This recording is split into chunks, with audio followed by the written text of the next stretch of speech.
सपने वह नहीं जो आप नींद में देखते हैं, सपने तो वह होते हैं जो आपकी नींद उड़ा देते हैं। ऐसा कहना है भारत रत्न डॉक्टर APJ अब्दुल कलाम जी का, जिन्होंने अपने सपने साकार किए और अपने जीवन काल में कई अहम भूमिकाएं निभाई। वे हमारे देश के 11वें राष्ट्रपति होने के साथ साथ एक प्रख्यात वैज्ञानिक, इंजीनियर, लेखक और प्रोफेसर भी थे। उन्होंने हमारे देश के सबसे महत्वपूर्ण संगठन जैसे DRDO और ISRO में भी कार्य किया।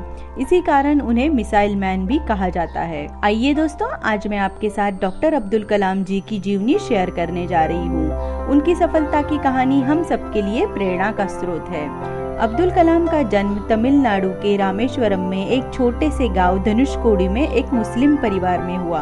उनका पूरा नाम अउल पाकिर जैनुल अबिदीन अब्दुल कलाम था। उनके पिता का नाम जैनुल अबिदीन और माँ का नाम अशियम्मा था। उनके पिता एक नाविक थे और वे मछुआरों को अपनी नाव किराए पर देते थे। उनके परिवार की आर्थिक स्थिति ठीक न होने के कारण उन्हें छोटी उम्र से ही काम करना पड़ा। अपने पिता की आर्थिक मदद के लिए वे स्कूल के बाद अखबार बांटने का काम करते थे। उनकी प्राथमिक शिक्षा रामेश्वर के प्राथमिक विद्यालय से हुई। वे अपनी पढ़ाई पे पूरा ध्यान देते थे। बाद में 12वीं तक उन्होंने रामनाथपुरम के श्वार्ट्ज हायर सेकेंडरी स्कूल में पढ़ाई की। तत्पश्चात उन्होंने बैचलर डिग्री प्राप्त करने हेतु सेंट जोसेफ कॉलेज में दाखिला लिया, जो कि तिरुचिरापल्ली में स्थित था। किंतु यहाँ उनकी शिक्षा का अंत नहीं हुआ। उन्हें पढ़ने और नया सीखने का बहुत शौक था। वे आगे की पढ़ाई के लिए मद्रास गए, जहाँ MIT कॉलेज के मेरिट लिस्ट में उनका नाम आ गया, पर वह कॉलेज बहुत महंगा था। कम से कम 1000 रुपए की जरूरत थी और उनके पिता के पास उतने पैसे नहीं थे।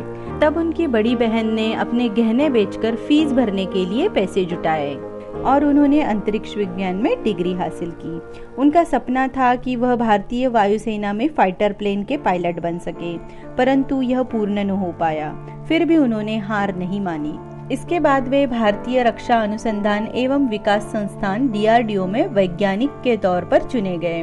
वहां पर कलाम ने अपने करियर की शुरुआत की।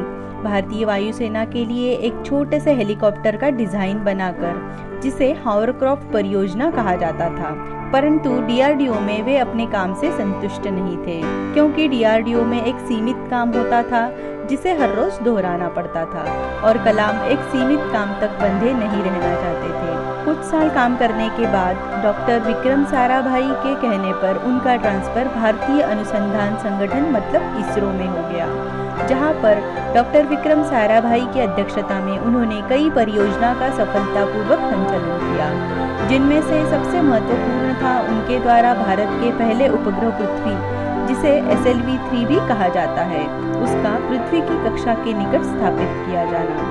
इस कार्य को उन्होंने बहुत ही मेहनत और लगन के साथ संपन्न किया। उनकी इसी सफलता के बाद भारत भी अंतर्राष्ट्रीय अंतरिक्ष क्लब का सदस्य बन पाया। इस दौर में वे ISRO में भारत के उपग्रह प्रक्षेपण यान परियोजना के डायरेक्टर के पद पर नियुक्त थे। ISRO के कार्यकाल के दौरान ही उन्होंने और भी उपलब्धियां हासिल की, जैसे नासा की यात्रा, प्रसिद्ध वैज्ञानिक राजा रमन्ना के साथ मिलकर भारत का पहला परमाणु परीक्षण और गाइडेड मिसाइल को भी डिजाइन किया।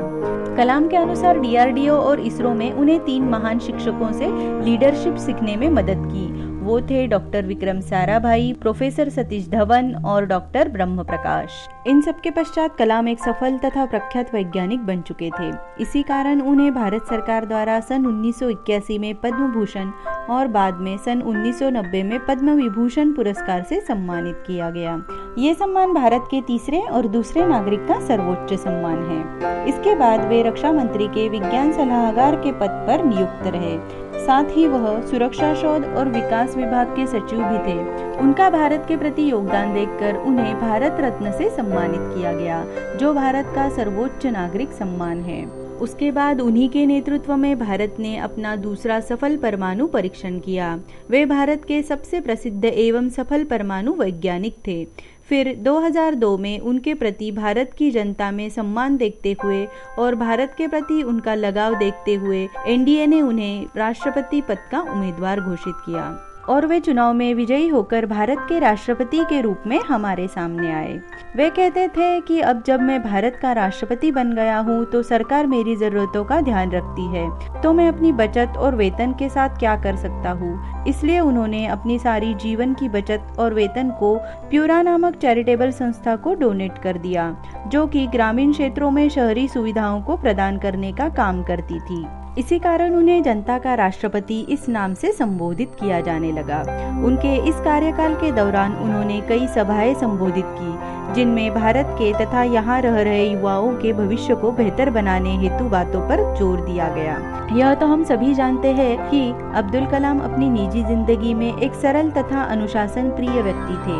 वे बच्चों से बहुत स्नेह करते थे, उन्हें हमेशा ऐसी सीख देते थे जो उनके भविष्य को बेहतर बनाने में सहायता करे। वे राजनीतिक व्यक्ति नहीं थे, किंतु राजनीति में रहकर वे देश के विकास के बारे में सोचते थे।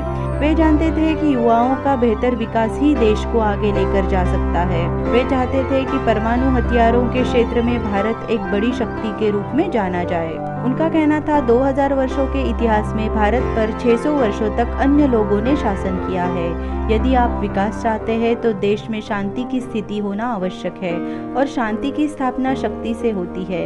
इसी कारण क्षेपणास्त्रों को विकसित किया गया ताकि देश शक्ति संपन्न हो। दोस्तों, एक बात बता दूं, वे अकेले इंसान हैं जिन्हें विश्व के 40 यूनिवर्सिटीज ने डॉक्टरेट पदवी से सम्मानित किया हुआ है।